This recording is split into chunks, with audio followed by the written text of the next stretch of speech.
Alright.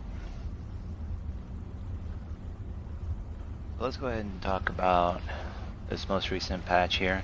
I guess it's build number 215646. Now this update is live now, so by the time you guys are watching this video, everybody will have it downloaded, I'm sure. So doing it just like last time, we got the full patch notes. Known issues. If a host has no mic connected and a client tries to speak, the game will crash. This is an issue in the latest Unreal Editor build and will be fixed in the next update. So I believe that's going to be 19 is the next update. They added adventure mode, as you can see. Yay! Introducing adventure mode. A new game mode that allows players to reroll individual worlds. You and your party can embark on an adventure through dynamically generated Earth, Rom, and Yesha, beginning at a single world stone and ending once you've defeated their world boss. Dungeon locations, points of interest, enemy spawns, and more may be different than what you've come across from the main campaign. Activated from the world stone in Ward 13, simply choose World Settings, select Adventure Mode, and then pick the world you would like to roll. Now this will not replace your campaign progress. It can be re-rolled freely without affecting your story. Any items found or traits gained along the way will be kept by your character. More content, including courses, will be added in the future. Alright, so they're not doing courses. I guess they feel it doesn't have enough content to be in there. So considering they're saying that it will be added, and considering they said that they felt it didn't have enough content for it to be added right now, that makes me think that they're going to not just go back to the worlds and add updates to them, but do that. Like, they're going to add more content than that, obviously, and I really hope that they do go back to these first worlds and they let us finish the stories there, because like on Yesha, you don't,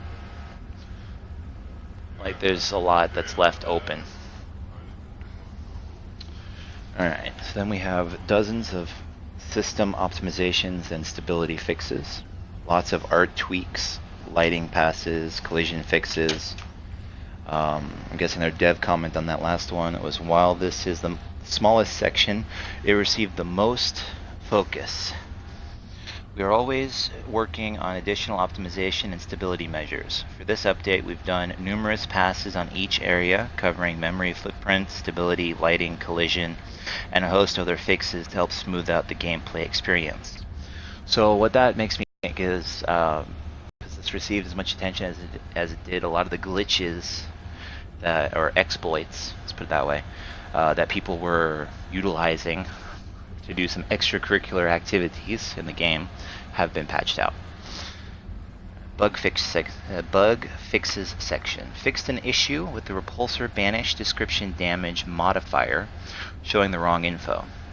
Adjusted interactive volumes on doors to prevent characters from warping onto the other side. So that's getting rid of one of the exploits, namely the Chicago typewriter exploit. I think on PC you could like turn and teleport onto the other side. I'm pretty sure that's what they're referring to there. Players can no longer fight Ravenger if they've already solved the bell puzzle. So there's another one. Fixed a problem preventing status updates from showing on the advanced stats tab. Minions can no longer trigger melee effects. Now, first time I read that, I thought immediately to them taking out the ability for minions to heal you with the Leech Ember ring on. So with that, I'll come across it later on where that they actually did, that's what they did. That's in a later section of the patch notes, so let's move on. Blink token can no longer avoid scripted insta-kill damage.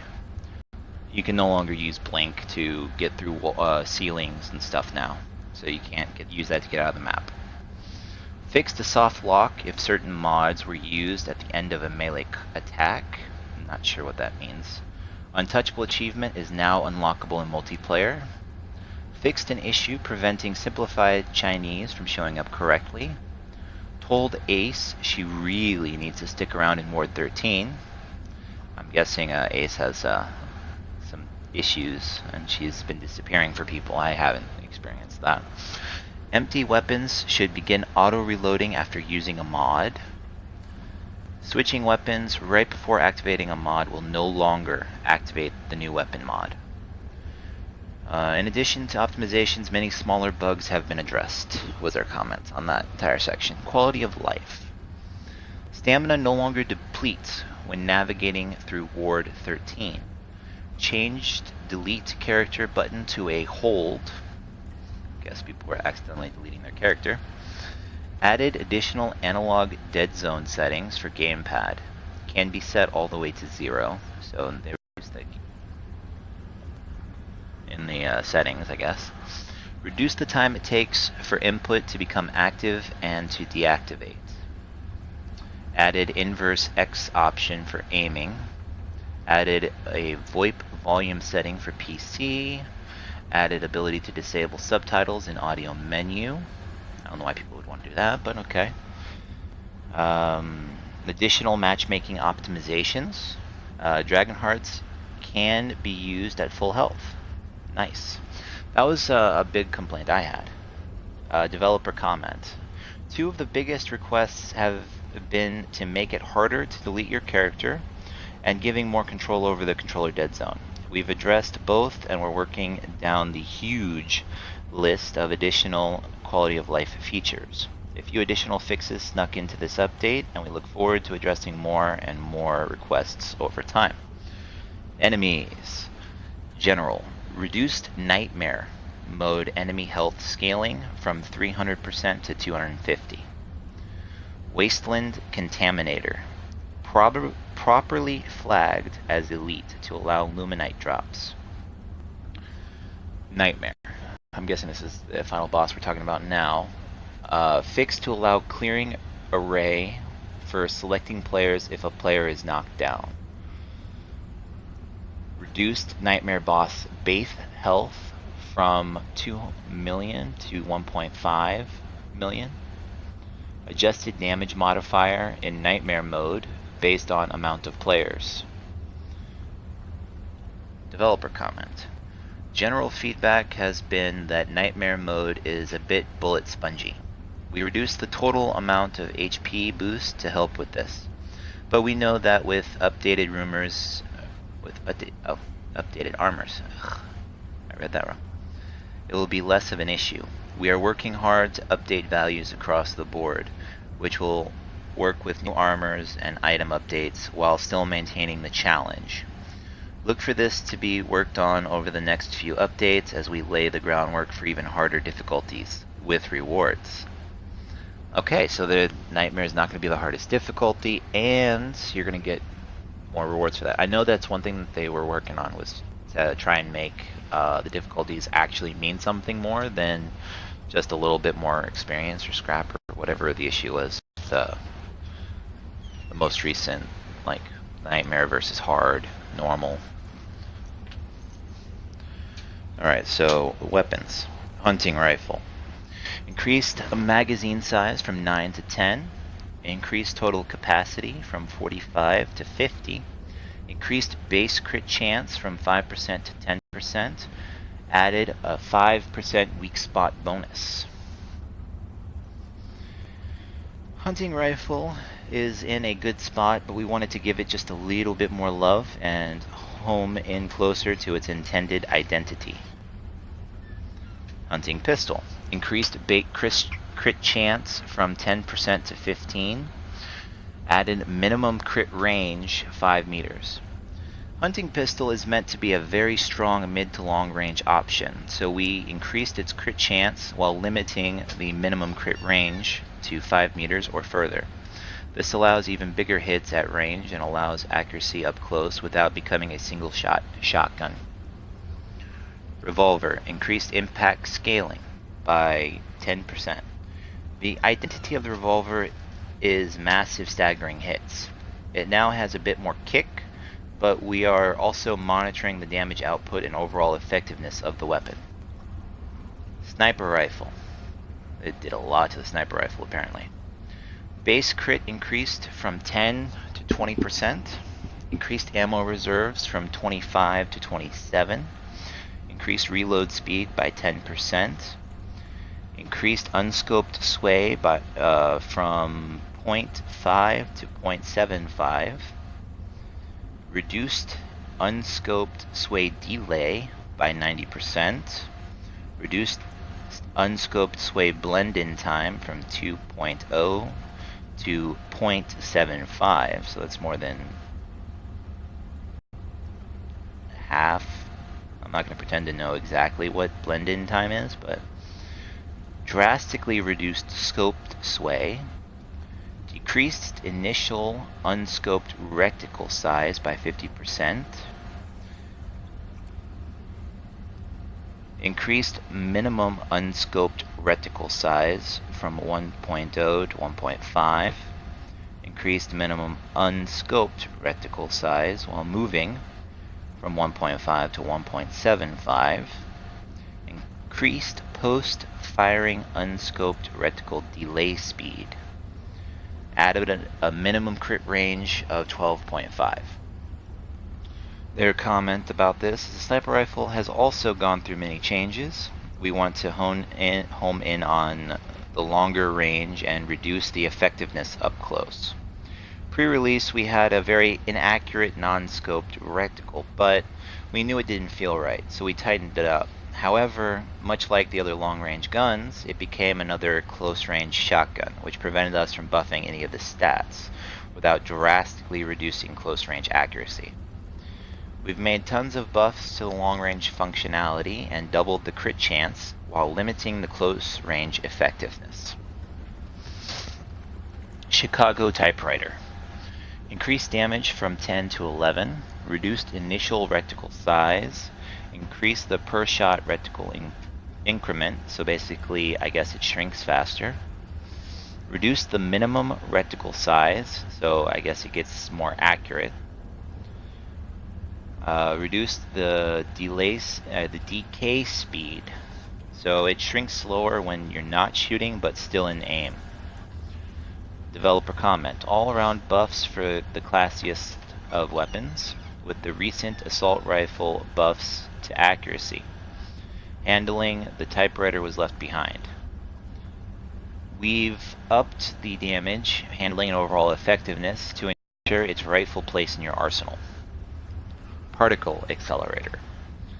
Increased base crit chance from 10 to 15%, increased damage from 75 to 80, increased fire rate from 1.4 to 1.45,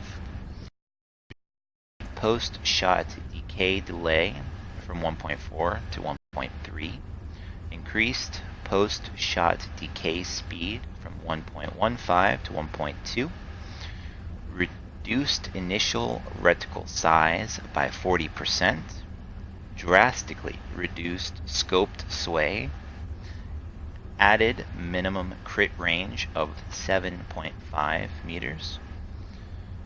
Particle Accelerator's alt fire now sucks more enemies, so they can no longer run out of it. They made its alt fire ability stronger, I guess, on the gravity. Along with the sniper rifle buffs, we didn't forget about the Particle Accelerator. It received many similar changes, making it very effective at mid to long range. Additionally, we increased the suck factor, I like that, of the gravity core to reduce the chances of more agile enemies escaping. That was actually one of my big complaints about that. Devastator. Reduced initial spread to better match reticle. Decreased post-shot delay time before auto-reloading by 50%. Base crit chance increased from 5 to 10%.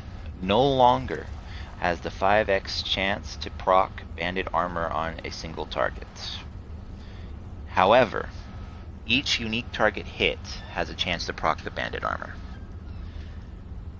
Added a minimum crit range of 5 meters. Their comment was, we talked about the Devastator / Bandit interaction in a previous update, and we finally addressed it. Instead of removing the infinite shot scenario completely, we changed it to require multiple targets. So it isn't the go-to boss weapon, but the multi-proc gameplay still exists. We also gave the Devastator a few buffs on handling and mid-range effectiveness. Defiler. Increased ideal range from 10 meters to 12.5. Reduced reticle size from 2.0 to 1.5. Radioactive volley. Power requirement reduced from 350 to 300. While having one of the most potent alt fires in the game, the primary fire of the Defiler still fell behind many other sidearms. We've tightened up the spread and increased the effective range while also making the alt fire power up slightly quicker. Eye of the Storm. Increased bait crit chance from 5 to 10%. Added a 5% weak spot bonus. Since its little brother, the hunting rifle, got some love, we couldn't leave Eye of the Storm out in the cold. A couple small damage increases to go along with the buffs from last update. Hive Cannon. Added 20 impact damage to projectile, which benefits from weak spot modifiers. Increased primary shot projectile size from 2 to 5 to better match the visual effects. Fixed description showing actual AoE range of primary fire. Their comment, the Hive Cannon couldn't hit weak spots with its initial blast, so we fixed it. We also updated the size of the primary fire projectile. It should be much easier to hit targets now. Curse of the Jungle God, alt fire. Tentacle Shot, added life leech on tentacle hits. Developer comment, since we removed the interaction of minions in Leech Ember, and I guess minions interacting with specific rings in general, we decided to make the tentacle life leech an actual intended mechanic. We added an innate life leech to tentacle strikes in a more official capacity. Hey Rexy. Spore Bloom. Increased damage from 160 to 200. Increased pellet count from 7 to 12, so that you have less damage loss on a single pellet miss. Increased reticle size for better spread coverage. Increased ideal range from 800 to 1000, so now the ideal range is 10 meters. Reduced reload speed. Spore shot projectile damage increased from 50 to 100. And their only comment about that was, this is my boomstick. Now on to the only melee weapon to have a update this patch. AoE, talking about World Breaker's AoE Blast, now affects breakable objects. Their comment, it made no sense that the World Breaker couldn't break world objects. This was a drastic oversight and we are all ashamed. Now we are not. Items. Ring of the Admiral. New item. 300% bonus incoming damage, plus 15% ranged and melee damage.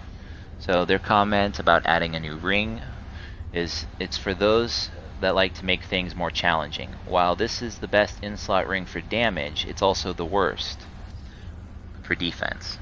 It's a great choice for making normal and hard, faster experiences because you chew through enemies, but it's also solid in Nightmare because most things already one-shot you. Apparently the Ring of the Admiral can be purchased at Reggie for 2 scrap. I don't know why they didn't do just 1, they had to do 2, but they did 2. Cleansing Jewel. When used with Elder Armor, cleansing applies to all allies. Ring of Evasion. Added +1 iframe, so you now have +4 in total, and a 10% evade speed.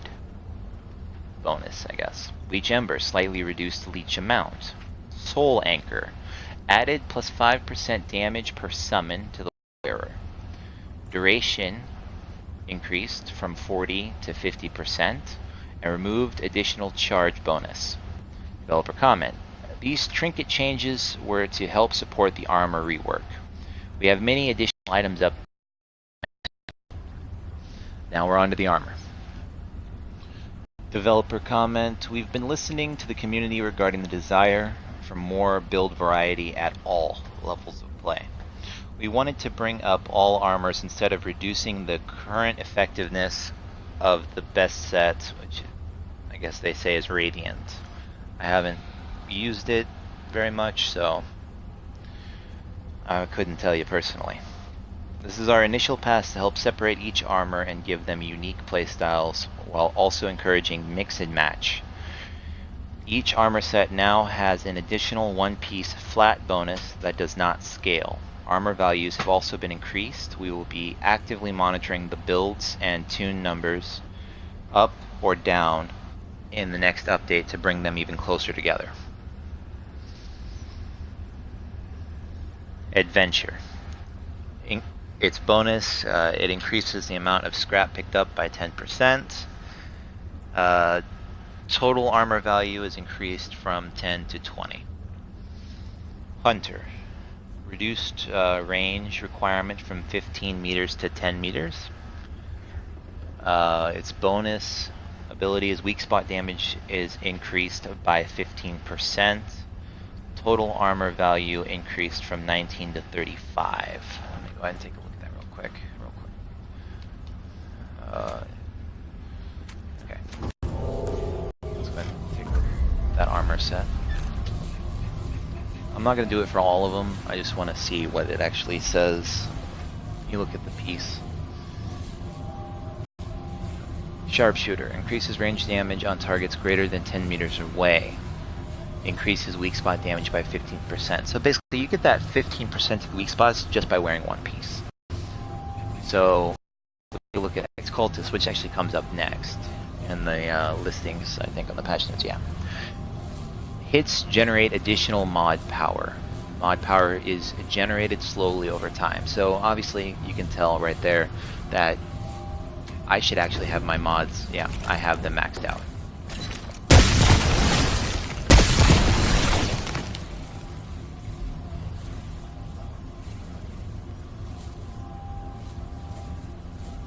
So that's it generating slowly over time.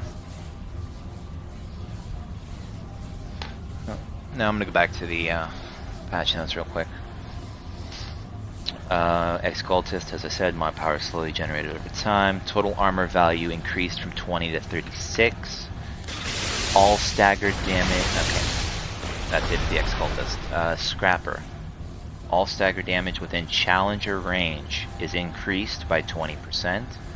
Total armor value increased from 36 to 60. Bandit. Ammo acquired on pickup is increased by 25%. Total armor value increased from 11 to 28. Elder. Dragon Hearts increases ally damage by 20% for 10 seconds. Includes minions. Dragon Hearts heal allies for 50%. Includes minions. Dragon Heart's heal now works on Liz or the Root Mother at a reduced rate. Increased range on the armor from 15 to 30 meters, so you don't have to be as close. And they also increased the armor value from 13 to 32. Akari. Perfect dodge increases move, firing, melee, reload, and evade speed by 20% for 7 seconds. Perfect dodge increases all crit chance by 15% for 7 seconds. Total armor value increased from 21 to 37. Drifter. Movement speed while standing aim is increased by 25%. While in standing aim. Huh. I'm guessing that just means while you're aimed down sight and sidestepping. That was for the drifter. Let's see, what else? Total armor value increased from 28 to 45. Slayer. Assassin changed to oh, so they're gonna multiply instead of add. So it should be... Where's my Slayer set? There's Slayer. Reloading increases the damage dealt to the next enemy hit. So instead of it being an added effect, it's now a multiplied effect. So it should be stronger now.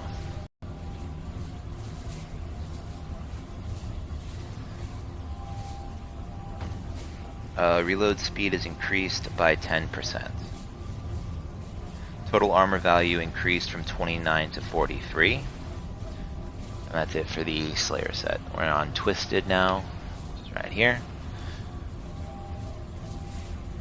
Melee hits steal health from enemies at the original Leech Ember values. Total weight value increased from 33 to 55. And it's actually 50 with the twisted mask inside of the hood, so the hood actually weighs more.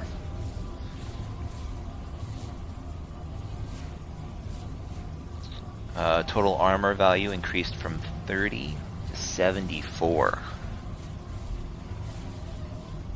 It's 62 with the mask, so they separated more the actual armor of the hood and the mask.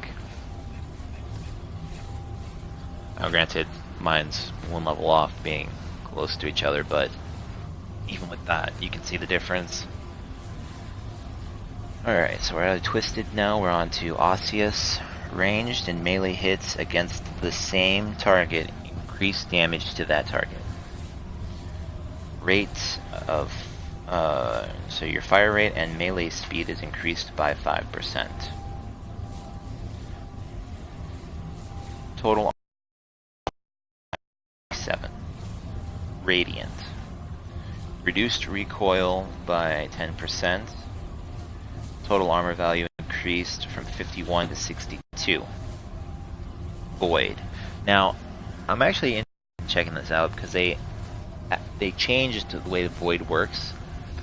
So, I guess you gain a damage stack every 10 seconds with a 3 max. And then they have where you take damage while wearing Void, and basically it removes the damage stack and adds a defensive stack. Once again, the 3 max on that. It slightly increases iframes on the evade by +2. Total armor value is increased from 70 to 120. So they made it significantly beefier.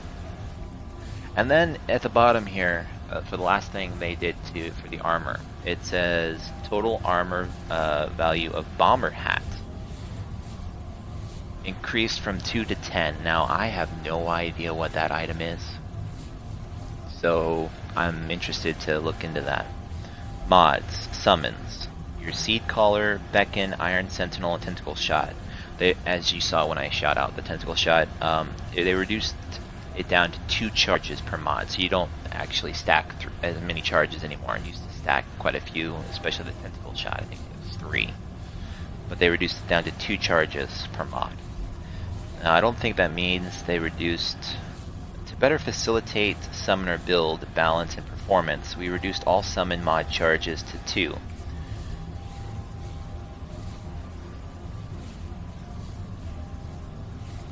This also helps with summons blocking the paths of enemies.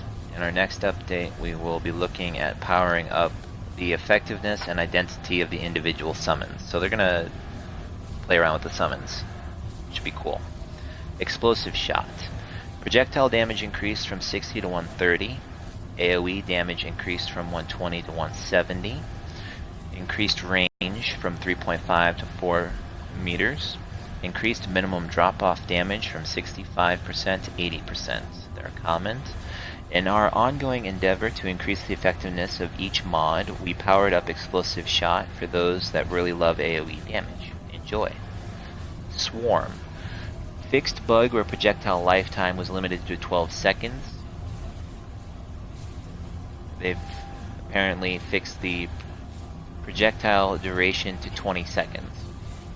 In the last update, we realized a bug, no pun intended, in the behavior of Swarm after we submitted the update before we finalized the update notes. We originally intended to increase the time, and we mistakenly thought 25 seconds would rectify the issue. We've since fixed the issue that forced Swarm to remain at 12 seconds and capped it at 20. Mender's Aura now works on Liz and Rude Mother at a reduced rate. This is more of a quality of life change, but you can now heal NPCs in combat at reduced rate by using Mender's Aura. Iron Sentinel will no longer target enemies that it cannot see. So if your turret loses line of sight on enemies and has no target, it will stop firing. Selenius. Wasteland Good Boy has been buffed from good boy to very good boy. I mean, he is a very good boy.